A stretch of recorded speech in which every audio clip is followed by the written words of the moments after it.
जय गुरुदेव। प्रणाम सभी को। निरोग जीवन के महत्वपूर्ण सूत्र अध्याय 9।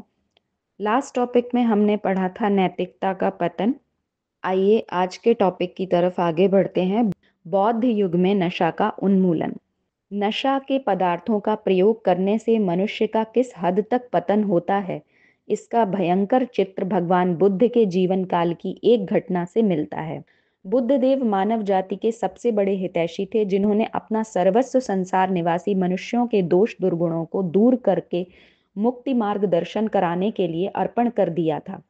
वे ऐसी समस्त बातों का निषेध करते थे जिनसे मनुष्य उच्च मार्ग से पतित होकर निम्न स्तर का जीवन बिताने लगता है।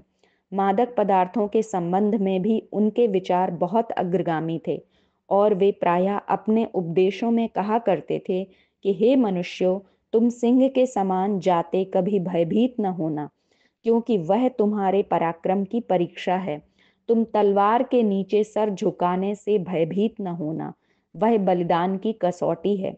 तुम पर्वत शिखर से पाताल में कूदने से भयभीत न होना, वह तप की साधना है। तुम दहकती ज्वालाओं से कभी विचलित न होना, वह तुम्हारे खरा स्वर्ण होने की परीक्षा है। पर सुरा देवी से मादक पदार्थों से सदैव भयभीत होना, क्योंकि वह पाप और अनाचार की जननी है। एक बार भगवान बुद्ध को विदित हुआ कि सर्वमित्र नाम का एक राजा मद्यपान में विशेष आसक्त है और उसके साथ उसके मंत्री, राज्याधिकारी तथा प्रजाजन भी इस पाप कर्म में लिप्त होकर अपना पतन कर रहे हैं। बुद्ध जी को यह जानकर बहुत खेद हुआ और उन्होंने निश्चय किया कि यदि इस राजा का मद्यपान छुड़ा दिया जाए तो हजारों प्राणियों का एक महापातक से उद्धार हो जाए। इस प्रकार का विचार मन में आने से उन्होंने बलकल और मृगछाला पहनकर ब्राह्मण मुनि का रूप धारण किया और एक सुराही में मद्य भरकर कंधे पर लटका ली। इस भेष में जिस समय वे राजा सर्वमित्र के दरबार में पहुंचे, उस समय राजा अपने पार्षदों सहित मद्यपान में लगा था। बुद्ध देव ने उन पर करुणा की एक दृष्टि डाली और गंभीर स्वर में कहने लगे, देखो, पुष्पों से आच्छादित इस सुराही में सुगंधित मधुर सुरा भरी है। तुम में से कौन इसे खरीदने को राजी है? यह सुराही कंठहार की तरह सुसज्जित है। तुम में से कौन इसे मूल्य देकर प्राप्त करने का अभिलाषी है? राजा ने सुराही को देखा और बुद्ध देव के वचनों का ठीक आशय न समझ सकने पर कहने लगा, आप प्रातःकालीन सूर्य की भांति तेजस्वी दिखाई पड़ते हैं। पूर्ण चंद्रमा की सी आपकी शोभा है और आपका दिव्य वेश मुनियों का सा है। आपको हम किस नाम से संबोधित करें? बुद्ध देव ने उत्तर दिया, थोड़ी देर बाद तुम जान जाओगे कि मैं कौन हूँ, परंतु पहले इस सुराही को खरीदने की बात करो। मैं समझता हूँ कि तुम परलोक की व्याधियों और कष्टों से डरते होंगे। राजा ने हाथ जोड़कर कहा, आपकी बातें अद्भुत हैं। मैंने आज से पहले कभी ऐसा कोई व्यक्ति नहीं देखा जो अपनी बेचने की वस्तु के दोषों को प्रकट करता हो। इसलिए हे देव, आप स्पष्ट बतलाइए कि सुराही में क्या पदार्थ है और आप उसे बेचने का नाट्य क्यों कर रहे हैं। बुद्ध देव उस दरबार में उपस्थित समस्त लोगों को सुनाकर गंभीर वाणी में कहने लगे, सुनो राजन, इसमें न जल है और न इसमें मेघों की अमृत बूंदें हैं, न यह किसी पवित्र स्रोत की पवित्र धारा है, न इसमें सुगंधित पुष्पों का सार मधु है, न पारदर्शी घृत है, न दूध है जो शरद चंद्र की किरणों की मधुरिमा से युक्त होता है। नहीं नहीं, इस सुराही में पिशाचिनी सुरा है। इसके गुण सुनो तो इसका पान करेगा जो अपनी सुध बुध नहीं रहेगी और वह नशे मतवाला होकर भोजन के बदले गंदगी भी खा सकेगा। ऐसी यह सुरा है। इस पदार्थ में समस्त ज्ञान और विवेक नष्ट कर देने की शक्ति है, जिससे मनुष्य अपनी विचारधारा पर काबू न रखकर एक वन्य पशु की तरह व्यवहार कर सकता है। तुम इसे पीकर खूब नाच सकते हो, गा भी सकते हो। यह अवश्य तुम्हारे खरीदने योग्य है, यद्यपि इसमें एक भी गुण नहीं है। इसके पीने से तुम्हारी लाज भावना जाती रहेगी। तुम नंगे भी रह सकते हो। लोगों की भीड़ तुम पर थूकेगी, तब भी तुम्हें कुछ बुरा प्रतीत न होगा। तुम पर गोबर, कंकड़, पत्थर तथा कीचड़ भी उछाले, तब भी तुम जान न सकोगे ऐसी मद्य को बेचने में तुम्हारे पास आया हूँ।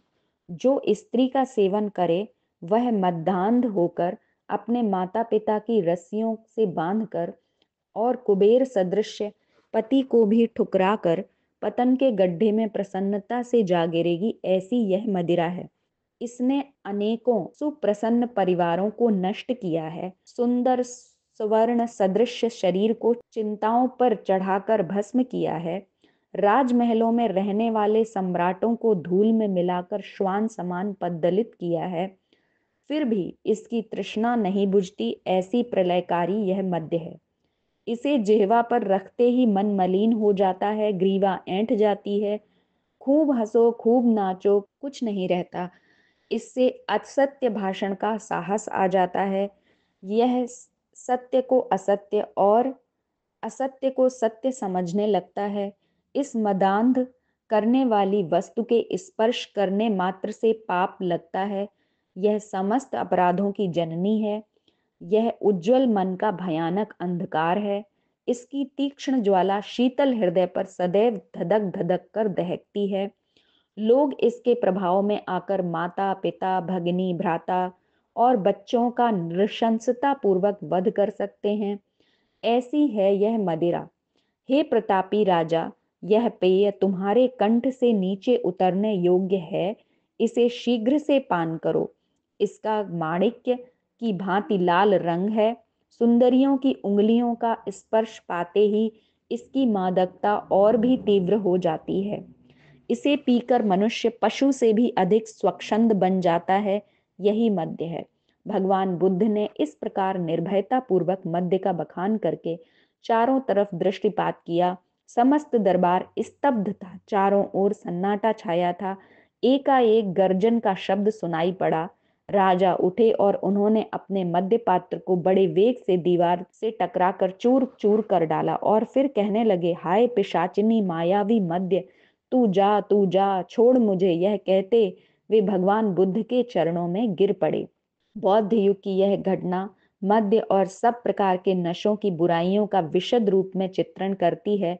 सभी नशे बुद्धि विवेक को कुंठित तथा नष्ट करते हैं, इसलिए उनके प्रभाव से मानसिक तथा नैतिक पतन अवश्यंभावी है। इस दृष्टि से किसी नशे को छोटा या बड़ा नहीं समझना चाहिए। मनुष्य जिस किसी नशे में पूर्णतः निमग्न हो जाएगा, उसी से उसकी दुर्गति हो जाएगी। वैसे तो इंग्लैंड और यूरोप के अधिकांश निवासी नियमित रूप से मद्य का सेवन करते हैं, पर एक नियत सीमा में रहने और अन्य आहार विहार संतुलित रखने के कारण उनको उससे कोई अधिक हानि दिखलाई नहीं पड़ती। वरन उन देशों के निवासी विद्या विज्ञान उद्योग धंधों में संसार भर में अग्रगामी माने जाते हैं। इस पर इससे नशा के दोषों में किसी प्रकार का अंतर नहीं पड़ सकता और न उसे किसी दृष्टि से मनुष्य के लिए उपकारी माना जा सकता है। यूरोप के देशों में जो व्यक्ति इन नशों से परहेज करते हैं, वे अधिक स्वस्थ और समुन्नत रहते हैं, और जो नशों के पंजे में पूर्णतया फंस जाते हैं, वे बर्बाद और चौपट हो जाते हैं। फिर गर्म वातावरण होने से हमारे देश की स्थिति में उनसे कुछ अंतर भी है। वहाँ नशे के पदार्थों का असर देर से और कम मात्रा में जान पड़ता है, और हमारे यहाँ वे तुरंत ही अपना दुष्परिणाम दिखाने लगते हैं। तो आज के टॉपिक में हमने जाना कि बौद्ध युग में भगवान बुद्ध ने कैसे नशा उन्मूलन करने के लिए राजा को तथा प्रजा को बचाने के लिए कैसे उसके दुर्गुणों के बारे में बताया है। तो नशा किसी भी प्रकार हितकर नहीं है, इसे हमें त्याग देना चाहिए और कभी भी नहीं करना चाहिए। आज के लिए इतना ही। जय गुरुदेव, प्रणाम सभी को।